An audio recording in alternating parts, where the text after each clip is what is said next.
Yes news నేను సుమా. ముందుగా బులెటిన్లో హెడ్లైన్స్.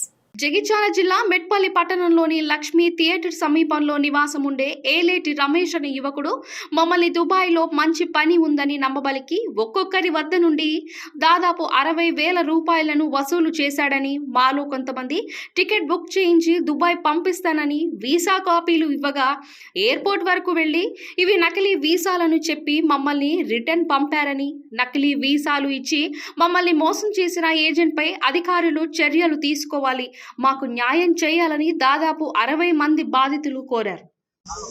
నా పేరు ధర్మపురి శ్రీధర్, రాచకొండ శివకుమార్. ఇతర వ్యక్తులు మా మెట్పల్లి.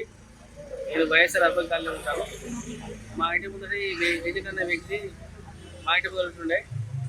అతనికి సొంత ఇల్లు ఉన్నది అక్కడ. అతను దుబాయ్ అయిన తర్వాత మాకు ఫోన్ చేసినాడు.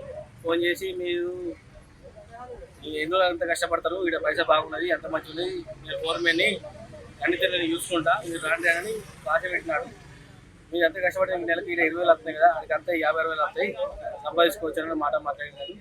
మేము కూడా ఆశపడి మా తమ్ముని మేము ఓకే అని చెప్పి పంపినాము. పంపించాక మా కంపెనీ లెటర్ పంపించినాడు, అగ్రిమెంట్ పంపించినాడు. మేము సైన్ చేసి మేము పంపిస్తున్న తర్వాత మాకు వీసా పంపించిండు. అతను కూడా ఇండియాకి వచ్చిండు. అంటే కంపెనీ చేసిండు visit visa company employment visa అని చెప్పినాడు. అతను ఇండియాకి వచ్చిండు. వచ్చిన అతనే మాకు వీసా ఇచ్చినాడు. వీసా ఇచ్చి ఎంప్లాయ్మెంట్ వీసా అని చెప్పినాడు. మేము నమ్మినాము. ఇంటి ముందు చెప్పి నమ్మి మోసపోయినాం. ఈ వీసా ఇచ్చిన తర్వాత అన్న మరి ఎప్పుడు పోవడాలంటే అప్పుడు అన్న వచ్చిండు. డేట్ నాడు పోదామని చెప్పిండు. సరే అన్నని ఫిక్స్ అయినాం. ఫిక్స్ అయిన తర్వాత నాడు క్యాన్సిల్ చేసిండు. 10 తారీఖు నాడు 10 డేట్ నాడు క్యాన్సిల్ చేసిండు. తర్వాత 19 నాడు company free visa free flight ticket పంపిస్తుంది, మీరు అందరూ ఫ్రీ వెళ్ళిపోవచ్చు, పైసలు ఏం తీసుకోకూడదు అన్నట్టు మాట మాట్లాడు. సరే అన్న అట్లా ఆగినాము.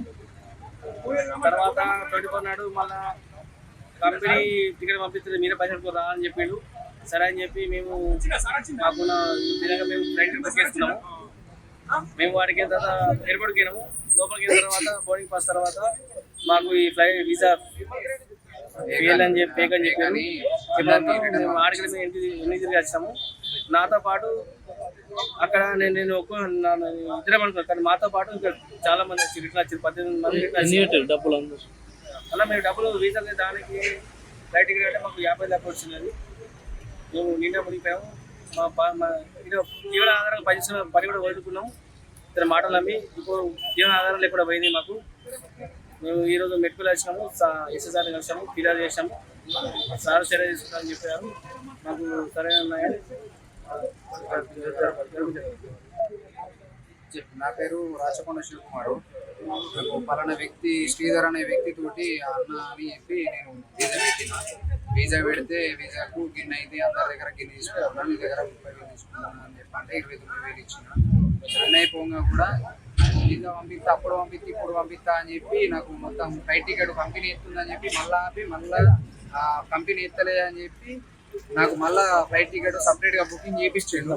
బుకింగ్ చేయించుకున్న తర్వాత కూడా నేను ఫ్లైట్ టికెట్ బుకింగ్ చేయించుకున్న తర్వాత కూడా ఇప్పుడు ఏమంటున్నా అంటే ఫ్లైట్ టికెట్ అది వీసాలు క్యాన్సల్ అని చెప్పి ఈ క్యాండిడేట్లు పోయిన వ్యక్తులు రిటర్న్ మర్రొచ్చిన తర్వాత నా ఫ్లైట్ టికెట్ కూడా ఆపేసిరు. వీళ్ళ తరఫు నుంచే నా ఫ్లైట్ టికెట్ క్యాన్సల్ అయింది. నేను మొత్తం 50,000 కట్టినా. ఆయనకు కావాలని చెప్పి ఎస్ఐ సార్ని కలిస్తే ఆయన టికెట్ ఇస్తా అన్నట్టు ఆశపడుతున్నాను. ఆయన ఏజెంట్ ఉన్నాడా ఇక్కడ? ఏజెంట్ స్టేషన్లో ఎస్ఐ సార్ పట్టుకొని వచ్చింది ఇప్పుడే.